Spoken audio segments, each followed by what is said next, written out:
নমস্কার, ইউএসএম কিচেনে আপনাদের সকলকে স্বাগত। আমি সুচিত্রা।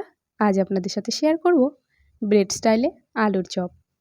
খুবই সহজ একটা রেসিপি আর খেতে দুর্দান্ত। এই শীতের সন্ধ্যায় একদিন ট্রাই করে দেখতেই পারেন। তাহলে ভিডিওটি স্কিপ না করে শেষ পর্যন্ত দেখতে থাকুন। আশা করছি রেসিপিটি আপনাদের ভালো লাগবে। রেসিপিটি করার জন্য প্রথমেই আমি দুটো মিডিয়াম সাইজের আলু সেদ্ধ করে নিয়েছি। এবার এই আলু দুটো খোসা ছাড়িয়ে নেব। দেখুন, দুটো আলুই আমি খোসা ছাড়িয়ে নিয়েছি। এখন এইভাবে হাত দিয়ে ভালো করে ম্যাশ করে নেব।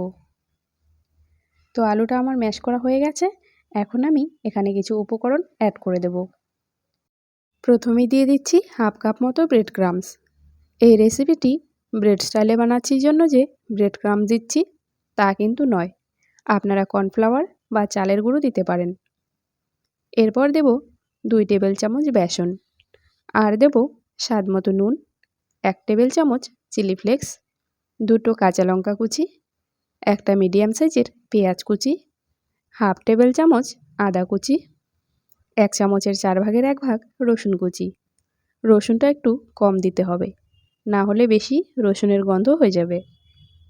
দিয়ে দেব 1 টেবিল চামচ ম্যাগি মশলা আর হাফ টেবিল চামচ জোয়ান।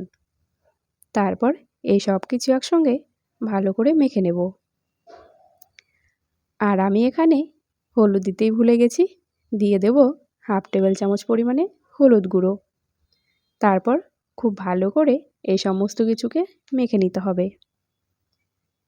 আর আপনারা যদি নিরামিষ করতে চান সেক্ষেত্রে রসুন আর পেঁয়াজটা বাদ দিয়ে দেবেন, তাহলেই হয়ে যাবে। তো আমি সমস্ত উপকরণ খুব ভালো করে একসঙ্গে মেখে নিয়েছি। এখন একটা শুকনো থালায় দিয়ে দেব কিছুটা সাদা তেল। তারপরে এই তেলটা সমস্ত থালায় ভালো করে মাখিয়ে নেব। এরপর ওই মিশ্রণটা থেকে অল্প অল্প করে নিয়ে আমি এই তেল মাখানো থালায় দিয়ে এইভাবে চেপে চেপে ভালো করে চৌকো করে শেপ দিয়ে নেব। দেখুন, চারপাশে আমি ভালো করে এইভাবে শেপটা করে নিচ্ছি। একদম চৌকোকার হয়ে গেছে। এখন একটা ছুরির সাহায্যে এইভাবে কোণাচে করে কেটে নেব। তো দেখতেই পাচ্ছেন একদম ব্রেডের শেপ চলে এসেছে। এবার আলতো হাতে তুলে নিতে হবে। যেহেতু আলু মাখা তাই একটু নরম হয়, সেজন্য হালকা করে ধরে তুলতে হবে। এরপর থালায় আরও একটু তেল দিয়ে বাকিগুলো একই রকমভাবে বানিয়ে নেব। এছাড়া থালায় এভাবে তেল না দিয়ে ব্রেড ক্রাম্বস ছড়িয়েও কিন্তু বানিয়ে নিতে পারেন। তেলটা দেওয়ার কারণ হচ্ছে যাতে থালায় লেগে না ধরে, ভালো করে তুলে নেওয়া যায়। তো ব্রেড ক্রাম্বস দিলেও কিন্তু তুলে নেওয়া যাবে। এবার এগুলোর ওপর থেকে ছড়িয়ে দেব ব্রেড ক্রাম্বস। ওপরটাতে দেওয়া হয়ে গেলে উল্টে দিয়ে অপর পিঠটাও ব্রেড ক্রাম্বস ছড়িয়ে দেব। তারপর এগুলো ভাজার জন্য কড়াইতে কিছুটা সাদা তেল গরম করতে দিয়েছি। তেলটা খুব ভালো করে গরম হয়ে এলে আমি চপগুলো দিয়ে দেব। প্রথমে একটা চপ দিয়ে এটাকে একটু সাইড করে আর একটা দিয়ে দেব। এইভাবে একসঙ্গে দুটো করে ভেজে নেব। একবারে বেশি দেবেন না, না হলে ভেঙে যাবে। আর দেওয়ার সময় তেলটা খুব ভালো করে গরম করে নিতে হবে। তাছাড়া চপগুলো একটু হাই আঁচেই ভাজতে হবে, না হলে কিন্তু ভেঙে গুঁড়ো হয়ে যাবে আর তেলের সঙ্গে একদম গুলে যাবে। তারপর একটা পিঠ লাল হয়ে গেলে এইভাবে আলতো করে উল্টে দিতে হবে। লাল হওয়ার আগে কিন্তু উল্টাতে যাবেন না। একটা পিঠ শক্ত হওয়ার পরেই উল্টে নিতে হবে।